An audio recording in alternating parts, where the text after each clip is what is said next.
J'espère que tout roule pour vous et que vous gardez la forme. Vous étiez au rendez-vous en masse ce 23 décembre 2025 pour visionner notre dernière émission. Et quel moment vous avez assisté à la diffusion exclusive des propos explosifs de l'homme d'affaires, Ayoub Suayou, qui a choisi notre plateau pour briser le silence face aux accusations judiciaires retentissantes et aux lourdes peines infligées contre lui par les tribunaux de Sey Mohamed et de Bondrée en Algérie. Autant dire que ce n'était pas une simple interview, mais un véritable déballage à haute tension.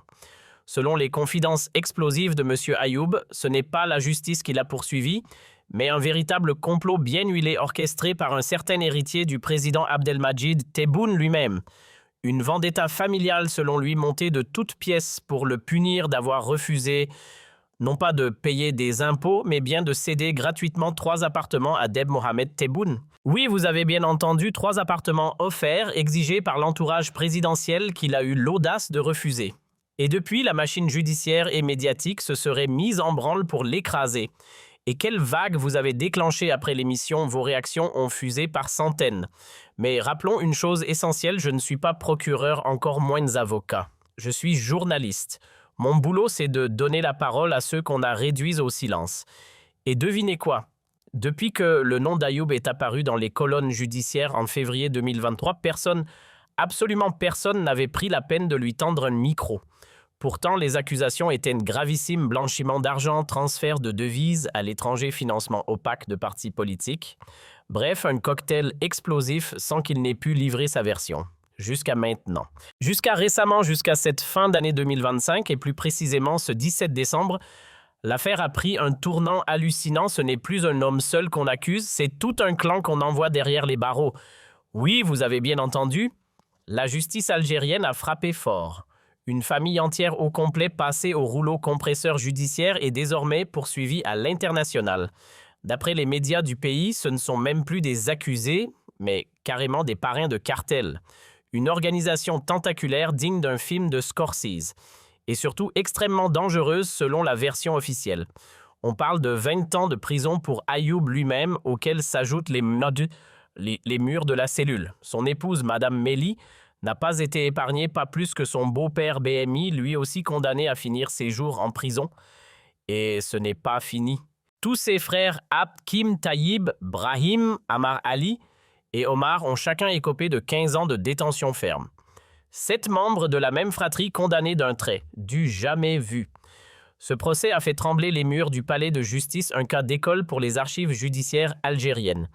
Dans l'histoire judiciaire de l'Algérie, on a vu des scandales, mais des pareils très rarement. Une famille entière, du patriarche au beau-frère en passant par l'épouse et le père de l'épouse, tous expédiés en prison avec des peines allant jusqu'à 20 ans, sans oublier les mandats d'arrêt lancés à l'international.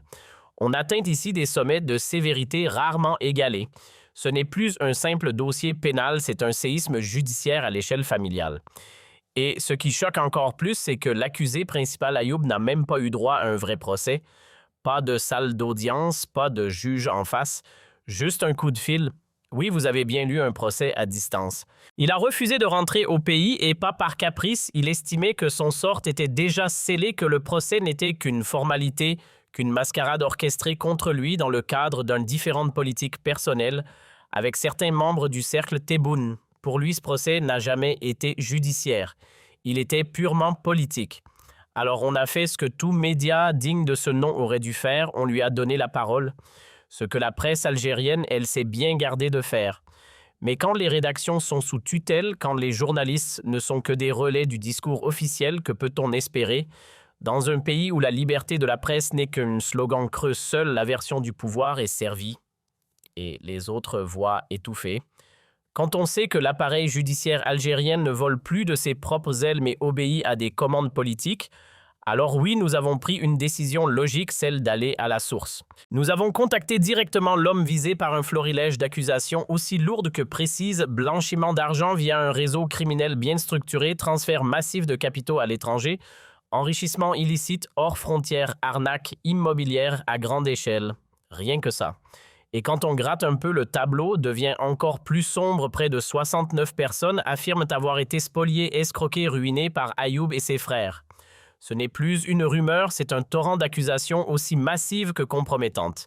Mais soyons clairs, notre rôle ici n'est ni de prendre sa défense, ni de le clouer au pilori. Nous sommes journalistes, rien de plus, rien de moins, et notre mission, c'est d'aller chercher les faits, de démêler le vrai du faux. Nous ne sommes ni avocats ni magistrats. Ce n'est ni à nous de laver son nom, ni à nous de sceller son sort. En revanche, comme tout bon juge, un journaliste digne de ce nom se doit d'écouter chaque voix, même celle de l'accusé, car c'est dans le choc des versions qu'émerge la vérité. C'est cela le fondement même de la présomption d'innocence. C'est cela aussi l'essence de l'équité, la loi est la même pour tous. Et personne, absolument personne, ne devrait y échapper, ni être écrasé par elle sans avoir été entendu.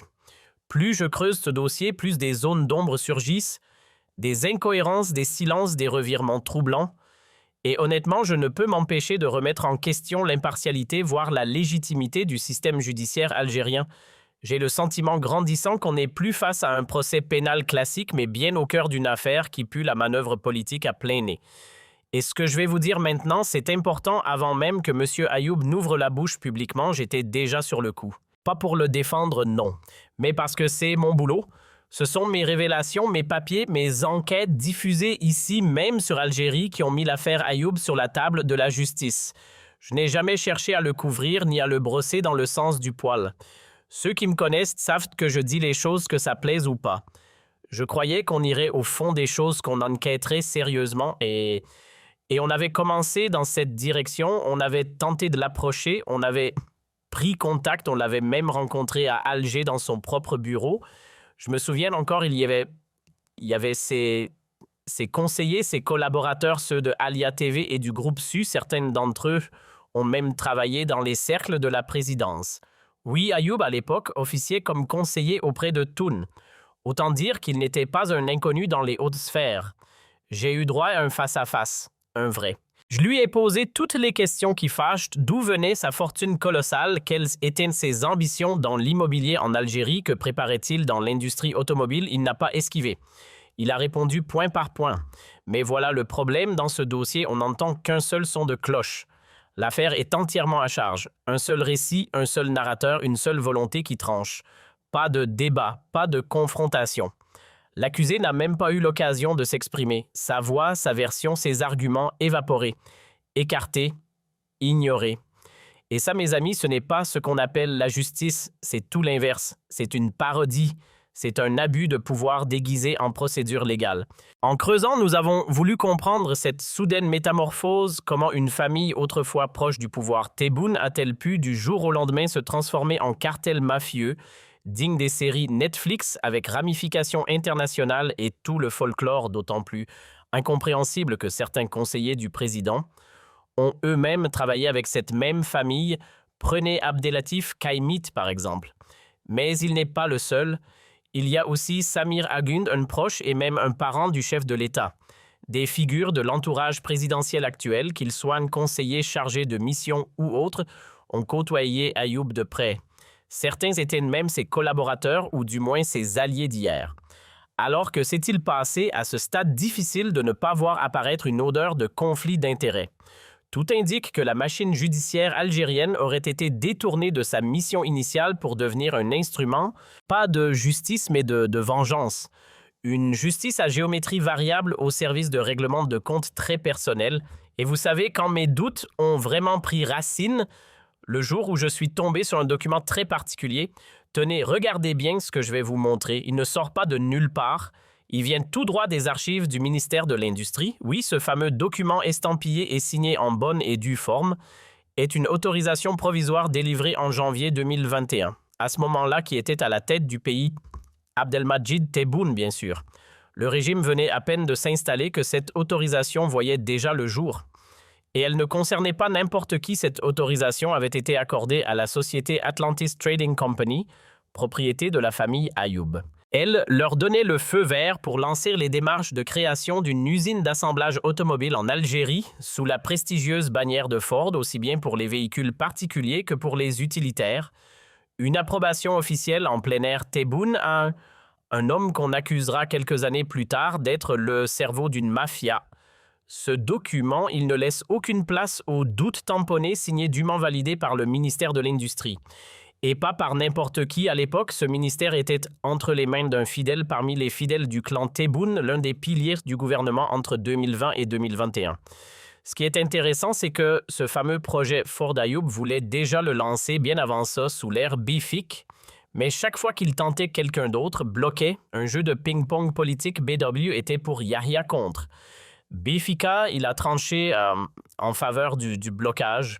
Résultat, pas d'autorisation complète, juste un vague feu orange, un préaccord sans effet réel. Le projet était toujours sur la ligne de départ, jamais sur la route. Pendant ce temps-là, d'autres n'ont pas eu ce problème. Fiat, Volkswagen, Larba. Les grands noms ont fleuri. Les milliardaires algériens de l'époque ont déroulé leurs projets sans embûche. Mais pour Ayoub et Ford, c'était toujours non. Les portes restaient fermées. Jusqu'au jour où, surprise, en janvier 2021, l'autorisation provisoire tombe. C'est là qu'un décideur a enfin décidé de desserrer l'étau, de débloquer le dossier. On lui donne le feu vert, du moins sur le papier, pour entamer les premières démarches, poser les bases d'une usine d'assemblage automobile. Un tournant peut-être, mais un tournant tardif. Janvier 2021 pour le régime Tebboune Ayoub était encore un citoyen fréquentable, ni escroc, ni mafieux, ni voleur. On lui tendait même la main une autorisation officielle pour lancer une usine d'assemblage automobile. Et là, 4 ans plus tard, retournement complet, on nous le présente soudain comme un parrain de cartel, un fraudeur en série. Alors quoi, il s'est métamorphosé entre-temps? Il y a clairement quelque chose qui cloche dans cette histoire. Et ne vous y trompez pas, obtenir ce genre de feu vert, ce n'est pas une simple formalité. Un dossier pareil ne passe pas sans le coup de tampon de la présidence. Ce n'est pas un sous-directeur qui, dans un couloir, signe ce genre d'autorisation les yeux fermés. Non, si ce document a été validé en 2021, c'est bien que tout en haut, quelqu'un a dit « Allez-y, débloquez ça pour lui ». D'ailleurs, en Algérie, une autorisation provisoire, c'est presque une médaille d'or. Ce n'est jamais distribué à la légère, parce qu'ici, rien n'est jamais définitif. Une simple tension politique, un malaise entre les élites, un changement d'humeur dans les cercles du pouvoir, et hop, ce qu'on t'a donné hier, on te le retire demain. Les autorisations sont des leviers. Et elles peuvent être fermées, bloquées, supprimées aussi vite qu'elles ont été ouvertes. En Algérie, rien n'est jamais gravé dans le marbre. Un privilège accordé aujourd'hui peut se volatiliser demain à la moindre étincelle, à la plus petite friction entre décideurs et hommes d'affaires. Les autorisations. On les distribue avec des pinces pour pouvoir mieux les retirer dès qu'un courant d'air politique change de direction. Mais à l'époque, Ayoub, lui, ne dérangeait personne. Bien au contraire, il faisait partie des proches, pas un adversaire, mais presque un allié silencieux du clan Tebboune. On le voit encore sur certains posts Facebook de Jazia, où figure une photo plutôt révélatrice, son frère Amar bras dessous avec Abdidon, oui, le même Abdidon, alors ministre du gouvernement en 2017. D'ailleurs, à cette époque, le monsieur cumulait 2 portefeuilles, commerce et habitat. Un homme multitâche, comme on dit. Il s'était même déplacé en personne à Oued Ossara pour visiter une ferme où la famille d'Ayoub comptait lancer un projet de production de lait en poudre. Et ce n'est pas une rumeur, c'est bien Abdidon qu'on a vu sur le terrain. Ce qui prouve qu'entre eux, il n'y avait aucune animosité. Abdid connaissait la famille, il la fréquentait. Et en 2021, preuve à l'appui, c'est sous sa bénédiction que le projet Atlantis Trading Company a été validé. Quand les relations étaient au beau fixe, tout passait crème. Et puis soyons sérieux, 2 minutes, si Ford, l'un des plus gros mastodontes industriels de la planète, a bel et bien accepté de collaborer avec le groupe Ayoub, c'est qu'ils ont fait leur vérification. On parle d'une entreprise américaine cotée en bourse surveillée de près, pas d'un obscur fabricant sans scrupules. Il ne se lance pas dans un partenariat avec le premier venu sans passer au peigne fin ses antécédents. Franchement, vous imaginez Ford avec son logo mondialement connu s'associer à un escroc notoire, à un type trempé dans la corruption jusqu'au cou? Soyons sérieux. Si c'était une boîte chinoise, ok, là je pourrais comprendre. Beaucoup de PME en Chine ne se formalisent pas trop avec l'éthique, la transparence ou la réputation. Elles peuvent contourner les règles, graisser quelques pattes, décrocher des marchés publics et faire comme si de rien n'était. Mais Ford, c'est autre chose. Là, on parle des États-Unis d'Amérique, d'une démocratie qui, qu'on l'aime ou pas, impose des normes strictes. Il y a des vérifications bancaires, des règles anti-blanchiment, des engagements clairs contre la corruption. Bref, Ford ne signe pas n'importe quoi ni avec n'importe qui. Et sûrement pas avec un parrain mafieux comme certains aimeraient le faire croire aujourd'hui. Si en 2021, le président Tebboune avait donné son feu vert au projet de Ford porté par la famille Ayoub, c'est bien qu'il ne les considérait pas à l'époque comme des malfrats ou des arnaqueurs. Il fallait donc qu'un élément, un événement, un clash, une trahison viennent tout bouleverser. Car entre ce feu vert bienveillant de 2021 et la diabolisation soudaine de 2023, il s'est forcément passé quelque chose de sérieux qui a transformé l'estime en hostilité. Un revirement aussi brutal ne tombe pas du ciel. Et ce genre de volte-face dans le langage politique, ça sent rarement le simple malentendu. Ça a tout l'air d'un conflit d'ordre personnel profond, peut-être même intime. Voilà pourquoi beaucoup évoquent la piste d'un règlement de compte. Et croyez-moi, ce n'est pas une lubie, les documents qu'on a en main parlent d'eux-mêmes. Regardez celui-ci toujours daté de 2021. C'est un agrément, mais pas n'importe lequel.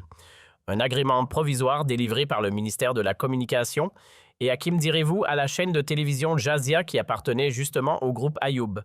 Le document l'officialise comme média de droit étranger reconnu et validé par les autorités. La date, avril 2021. Et ce n'est pas une coquille, le document le répète noir sur blanc, avril 2021. Et là que voit-on en bas du document la signature? Pas de doute possible. Celle du secrétaire général du ministère de la Communication de l'époque. Oui, le haut gradé lui-même.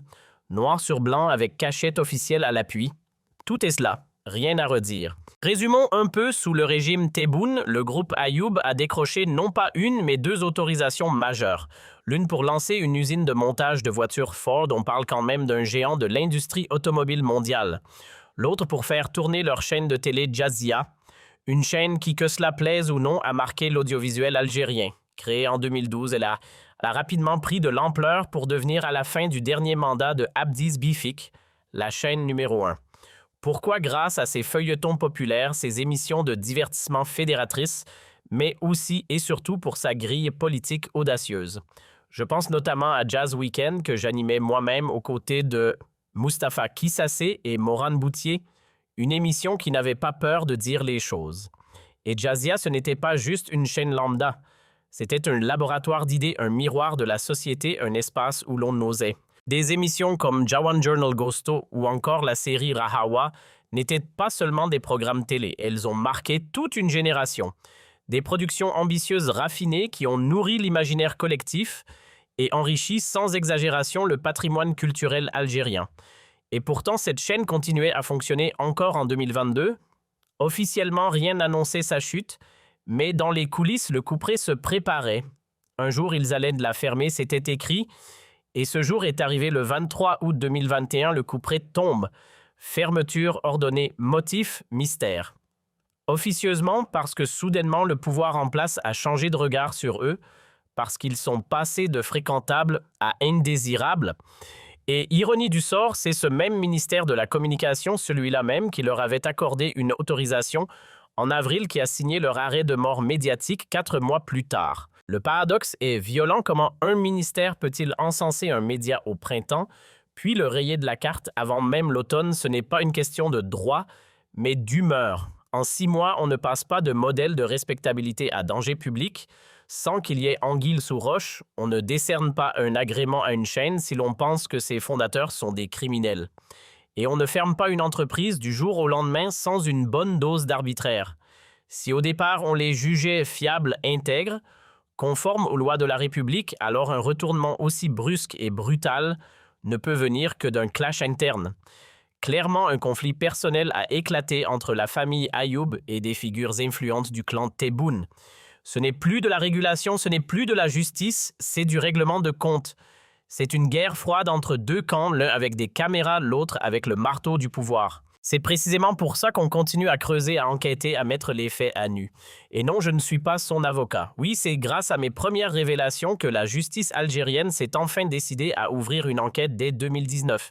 Mais attention, ce n'est pas parce que je l'ai mis sous les projecteurs que je vais maintenant le défendre bec et ongles. En revanche, ce que je ne ferai jamais, c'est défendre l'injustice. Je ne cautionnerai pas l'instrumentalisation de la justice à des fins politiques. Je ne justifierai jamais un système arbitraire ni une justice manipulée pour servir des règlements de compte entre clans. Ce que je refuse d'être, c'est l'avocat du silence complice, et encore moins celui d'une justice détournée pour des querelles personnelles déguisées en verdicts officiels.